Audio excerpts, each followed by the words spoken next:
West Tigers just signed a triple freaking threat, baby. We are coming in with a hat-trick signing, and this is going to be huge for our club, for the West Tigers.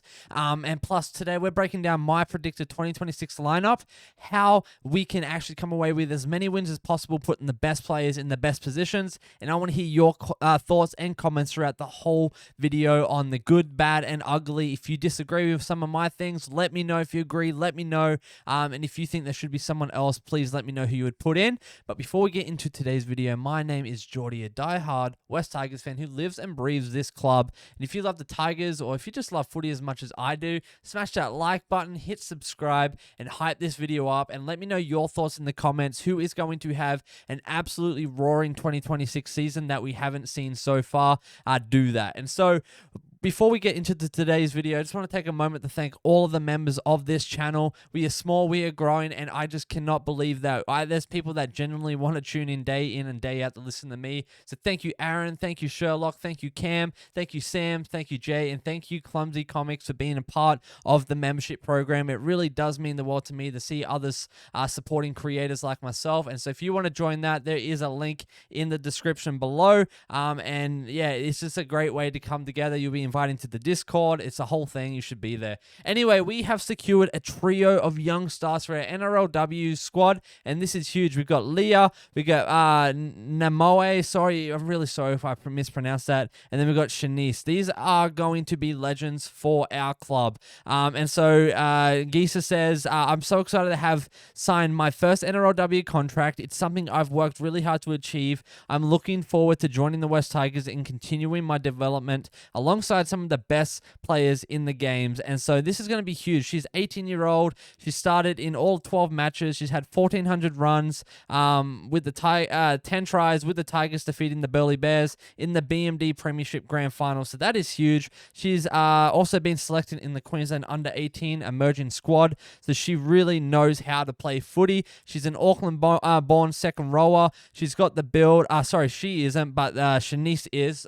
She's a Auckland-born second-row Shaniece, who's joined the West Tigers from the Canterbury Bankstown Bulldog system. She's 23 years old, was promoted to the NRLW squad in 2025 after impressing in the Harvey Norman New South Wales Premiership. So she's going to be one of those guys that we want on our team. She's experienced, she's strong, she knows how to play footy, and she went on the feature in every game of the Bulldogs' maiden NRLW campaign, averaging about 23 tackles and 48 run meters, and playing every minute in 4 of their last 5 fixtures. She capped off the season with the Kiwi Ferns call-up for the Pacific Championship, making 2 appearances off the bench against the Gillaroos. Oh my goodness, and this is huge. And then we have Leah, the trio to this. She is crafty, she's a dummy half, and she is from the Knights NRLW squad for 2024 and 2025 season, where she is now 21-year-old, was a key figure for the Harvey Norman New South Wales Women Premiership side, and she finished runners-up on both occasions. So she knows how to play. She's quick, she's agile, she's built like an absolute tank who can get through anyone and get past anyone, and she knows how to pass. She does go on to say this: there's been a lot of positive things happening at the Tigers. I'm looking forward to contributing to that and taking my game to another level. I cannot wait to get started in preseason and show what I can bring to the squad, and that to me is so exciting. People, this is what I mean, Tigers fans. Regardless of NRL or NRLW, people want to be here. People are seeing what is happening. People want to be part of this culture that Shane Richardson's starting to build. Benji's building. New head coach Craig, what's his name? Sandercock is building. Like, he knows what's up. There is something shifting here, and people want to be part of this. Men, women, no matter what the heck you are or who you support, they want to be here. This is the club to be at. So welcome the trio in. This is going to be huge for our girls, and I'm really feeling a huge season for our ladies with some of the sign-ins and re-sign-ins that they've had. I don't see a world where they don't go deep into, I'm not going to say finals, but deep into the season above Spoon. You know what I'm saying? I'm talking middle of the road, somewhere right there where they're getting wins on wins on wins and making some serious yardage that we need to make on that squad. And so with that, we move over to our lads. This is kind of where our bread and butter is, and we all know that people all over Australia really tune into the lads, but I really wanted to give some love to our girls because they deserve it. and they are doing huge things over there and making big strides. And so with that, I wanted to do my predicted 2026 lineup. And so whatever I do, whatever I put in, this is just my thoughts. This is what I would do in a perfect world. But I want to hear from you. Who are you putting in your 1 through 13? Let me know in the comments below. And yeah, let me know who you think we should have on the field, who we shouldn't, and if there's anyone you would change. So assuming that we keep Jareem Buller, I'm going to put Jareem Buller in at number 1. I'm very happy with him. I think he obviously has a lot of progress to go, a lot of potential to come. And so I just want to see him keep doing that. And so then we move to our wings. And so obviously we've had Taruva on one and then Jarrell Skelton on the other. Assuming everyone is going to be back in full health, I'm going to put Taruva in as well. And then I'm going to put Skelton out on the other. Skelton has that build that I really appreciate. It's huge build. He's quick. He's fast. He knows how to tackle. And I think he's just one of those guys who's a workhorse and you want to have on your edge. And then we move to our centers. I'm not sure which side we'd put who yet, just because I think Taylor May can play either or. And so I am going to put Taylor May in, if I can find him. He's going to be one center. And so in a perfect world, my next center is a little controversial. I know we just extended Stafford Toa, but I really want to see Hamasi Makasini have a friggin' an absolute blowout season. I really do. I really want to see him do something great, and I would honestly start him round 1. That's just me, assuming he has a great preseason and a great, off-season training, showing up, doing all the things. So I would start Hamasi. That's just me personally. That's what I would do. Who would you put in there? Would you keep it with Stafford Toa or would you not? And then we move to our 6 and 7. Now, you know that there's obviously a lot of rumor and a lot of talk around Latu, around Adam Dewey, Jerome Luai, that trio, what's going to happen there. And so this is what I'm going to do. I honestly don't think 6 or 7 matters anymore. It's really just coming down to great playmakers that can unlock edges. Kind of like we're talking with Retro Rugby League the other day. Like he is saying the same thing. Isaac Issa saying the same thing. It's not so much about the number. It's about the potential. And so this is what I'm going to do. I'm going to put Jerome Luai in at number 6. I think that's just obviously where he's at. He's excited about that. It's where we want to put him, right? And so that's where I think we put him. Put him in the number 6. Let him lead. Let him feel comfortable where he's at. And I think we will see something great come out of that. And that's just my thought and my opinions on that. And so moving into halfback, I think we'll put Adam Dewey. And now if we want to switch, we can. That's totally fine. Again, this is just mainly who can unlock the edges. It doesn't matter if you're a 6 or a 7. Now we move to our prop. We're going to put in our big guy, Terrell Bloody May. He is one of those guys that I think is absolute tank.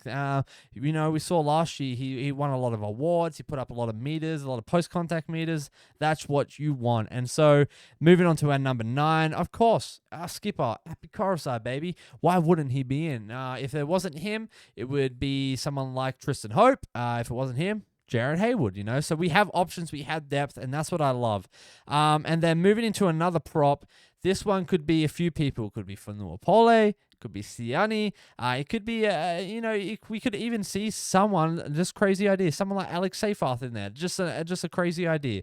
But for the sake of this, I think who I would put in is kind of hard, but I think I'm going to stick with Fanua Pole. Like, he is one of those guys that is just tried and true. If I can find him.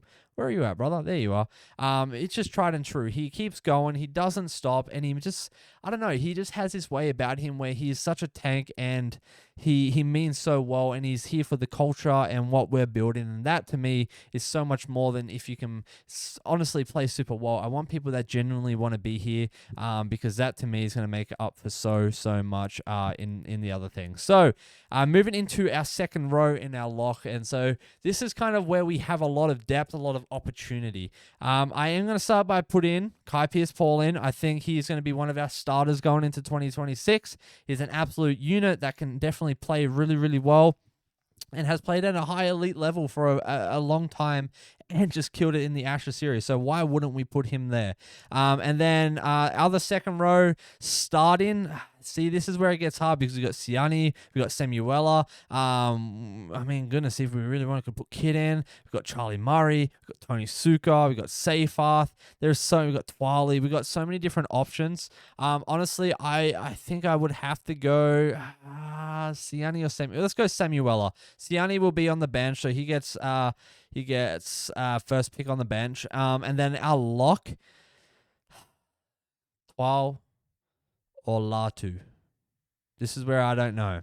I think I want to go Latu, a ball playing lock. We saw that last year. He did really, really well. I think I want to keep it with that. And so with that, that's our, 1 through, 1, 2, 3, 4, 5, 6, 7, 8, 9, 10, 11, 12, 13, 14, 15. So that's our starting squad. And then we move on to our bench. We've got Siani Fainu there. And I think I want to put, let's see.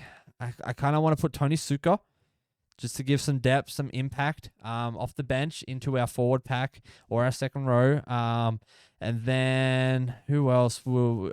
my main concern too is if Hamasi Makasini doesn't do great, who is going to fill in for him? But obviously, I feel like Star Tower's going. So let's do this. Let's put Star Tower on and then put Makasini on the bench. Makasini... I think I just really want the brother to play. I really do. And then from there, I think we'll see like someone like Jack Attard or Javon Andrews possibly coming in. Even Maverick, one of these young guns, man. I really don't know. And this is a really good problem to have. We have options, we have depth, and we can do anything. And I think our back lines, our edges do really well longevity-wise in a game. I think it's in our forwards that we really do lack a lot of energy, and that's just solely because they're running the ball, they're defending really hard. And so with that, I think I'm gonna have to put Royce Hunt in, man. Just bringing that energy, bringing that fire. He's looking really, really fit, and so I think that he is a no-brainer, man. Like, he is the guy that we would want on the field at that time. And so to have him, if it wasn't Hamasi Makasini, maybe we would put someone like Twali just to give a little more depth. But I think having someone that can play in that back line somewhere, if we needed it, would be something that we want to think about. So maybe Heath Mason. It's hard to say because Heath Mason had a pretty decent year last year, but after he got going a bit, then things started not clicking so well for him. So let me know your thoughts on that. I'm going to hit pick my team. This is on 0 tackle, by the way. So we've got 1, we got Buller, we got 2 Taruva, 5 Skelton, 3 May, 4 Toa, they could flip. 6 at 7 is Luai and Dewey, they could flip. 8 is May, 9's Coruscant, 10 is Pole, 11's Fainu, 13 is Latu, 12 is Kai Pierce-Paul, and then we move into our bench, and that is 14 Siani, 15 Suka, 16 Makasini, and 17 Hunt. I think that is not a bad way to start the season, or at least a preseason game. Let me know your thoughts. What are you changing? What are you keeping? Am I just tripping right now? Should we not even do anything like that? Let me know in the comments below. Smash that like and subscribe button. Man, I am just itching, man. I'm chomping at the bit to get into footy to the point where I'm making little 2026 predictions on this little this 0 tackle app thing. Like, I'm just so pumped for footy. So let me know your thoughts. Would love to hear them. What did I do wrong? What did I do right? Who do you like to see in certain spots and who don't you like to see? Tigers fans, you guys take it easy, and I'll see you in the next video. Plus, we're almost at 3K. We're doing a giveaway, Tigers tickets, all of that. If you're interested, let me know in the comments. It's going to be huge. Take it easy, guys. Tell them, mate, you love them.